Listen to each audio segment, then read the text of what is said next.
ng problema ang ating mga buhay. May solusyon naman ang Panginoon. Hanapin natin ang solusyon kung meron tayong problema. Huwag natin takasan ang mga problema, mga kapatid. Ayan mo ba? Ang problema ay hinaharap, mga kapatid. Duwag lang ang umaatras sa mga problema. Mga mahihinang Kristiyano lang ang di niya kayang tagumpayan ang mga problema. Bakit ba ang mga maliliit na ugali natin na pangit ay hindi natin mapagtagumpayan? Ibig sabihin lang yan, kulang ka pa ng lakas ng Diyos. Ibig sabihin yan, hindi ka masunurin sa Diyos. Alam niyo po, mga kapatid, marami tayong kaaway sa ating buhay.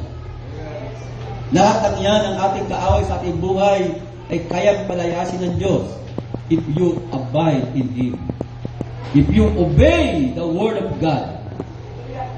Alam niyo po, mga kapatid, napakahirap na mapagtagumpayan natin ang ating kaaway sa ating panahon kung wala ang obedience sa mga salita ng Diyos. So mga kapatid, no matter gaano man karami ang opposition, God always said that His word of promise ay hindi niya binigo ang Israel. Ating makikita, mga anak ng Diyos, as long as na ang Israel ay lumalakad sa obedience sa kanyang salita, never na binigo ng Diyos ang Israel sa lahat ng kanyang mga kaaway. Kailan ba nagagapi ang Israel? Kapag may pagsuway sa salita ng Diyos. Tandaan niyo po, ito po ay salita ng Diyos. Kung nais niyong malaman na kayo ay masuwayin, tignan niyo ang salita ng Diyos. Alam niyo ba mahalaga ang salamin sa buhay natin? Makikita mo kung ano itsura mo sa salamin. Amen? Nung ako napunta ng church, mga kapatid, mabuti na lang napatingin ako ng salamin. Nakita ko na yung aking palang bigote at balbas ay mahaba na. Sabi ko, mabuti na lang at tumingin ako sa salamin. Makikita mo ang iyong buhok kung magulo o hindi sa salamin. Mga anak ng Diyos, ang salita ng Diyos ay salamin natin. Huwag ka matakot tumingin sa salamin. Amen? Sapagkat makikita mo rito kung ano yung dapat mong ayusin sa iyong buhay. Hallelujah! Sino po ang hindi nagbasa ng Biblia sa linggong ito? Taas ka kamay. Maging matapat lang. Diba? Ilan lang ba ang hindi nagbasa ng Biblia? Alam ko marami dyan, pero duwag magtapat. Pero alam niyo ba, mga anak ng Diyos? Ako bilang mananampalataya, hindi ako mabubuhay na hindi ko nababasa ang kanyang salita. Ano ba ibig ko sabihin na hindi ako mabubuhay? Hindi ako magiging malakas, lively. Hindi ako magiging alive sa Panginoon sa araw-araw kung wala ang salita ng Diyos sa aking buhay. Maraming Kristiyano ang matatablay dulot ng kapabayaan sa kanilang buhay. Alam niyo po, mga kapatid, ang problema natin ay kung paano i-maintain sa araw-araw ng ating buhay ang presensya ng Diyos. At ginagawa natin excuses ang mga daily activities sa ating buhay. But church, wala po tayong pwedeng ikatwiran sa harap ng Diyos.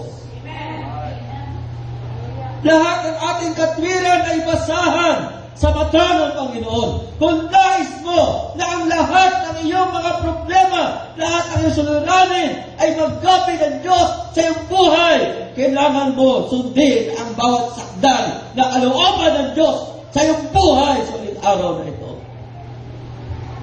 Mga kapatid, sa ayaw sa gusto mo, ang problema ay papasok sa iyo kung hindi ka masunurin sa salita ng Diyos. Amen? Sa ayaw at sa gusto mo, ang salot ay papasok sa iyong tahanan kung ikaw ay sasalungat sa kanyang salita. Hindi mo kayang proteksyonan ang iyong buhay kapag ang mga salot ay darating sapagkat ito ay mas makapangyarihan sa iyo kung wala ang salita ng Diyos sa iyong buhay. Hindi mo kaya ang sumpa, ang salot, ang kagutuman, ang kawalan ay mapipigilan sa iyong buhay kung hindi ka masunurin sa kalooban ng Diyos. Pero bakit may mga masuwaying pinagpapala? Talaga ba bang pinagpala sila ng Diyos? Kalooban nga ba talaga ng Diyos ang mga bagay na yon? Mga kapatid, hindi ka bibiguin ng Diyos as long as na ikaw ay lumalakad sa kanyang mga salita. Nandiyan ba kayo mga kapatid? Napipick up niyo ba ang mga salita na inyong pinapakinggan? Mahalaga ang ating pagtungo sa ating gawain mga kapatid, sapagkat dito nakikita natin ang ating mga pagkukulang. Dito ating nakikita ang mga bagay na dapat pa natin gawin mga kapatid.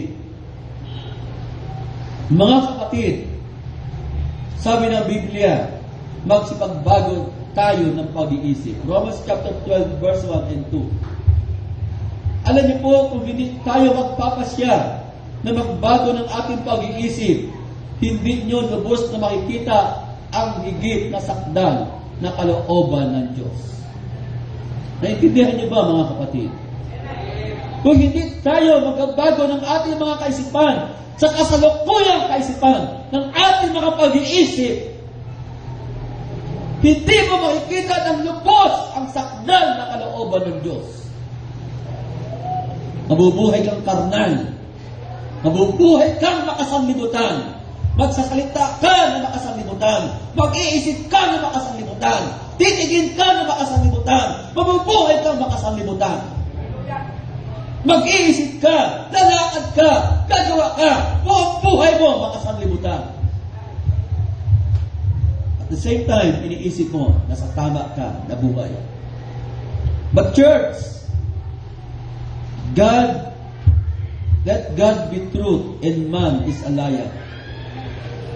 Ang sabi ng Panginoon sa Romans chapter 12 verse 1, kaya nga mga kapatid, pinamamanhin ko sa inyo alang-alang sa mga kahabagan ng Diyos, na inyong iharap ang inyong mga katawan na isang haing buhay,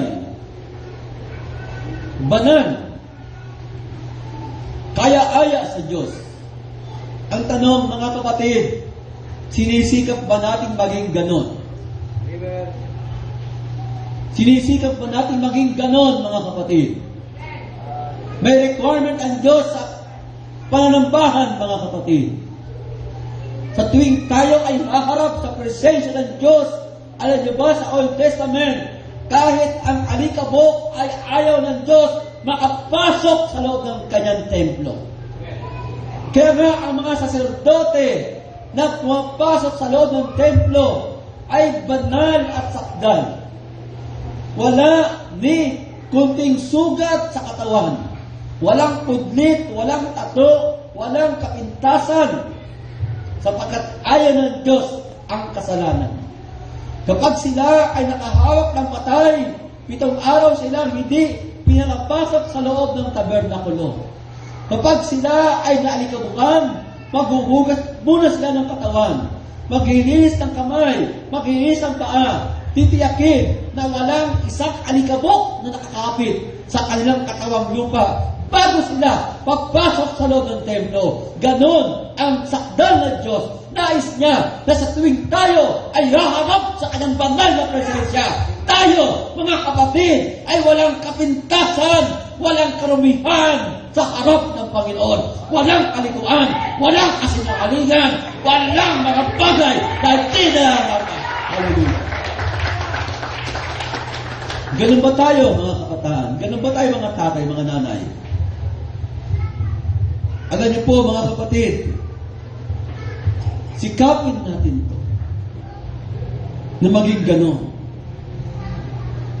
Sa harap ng gawain ng Diyos, sikapin natin na ang ating katawan ito, mga kapatid, ay maiharap na isang haing buhay, banal na kaya-aya sa Diyos. Tanungin niyo ang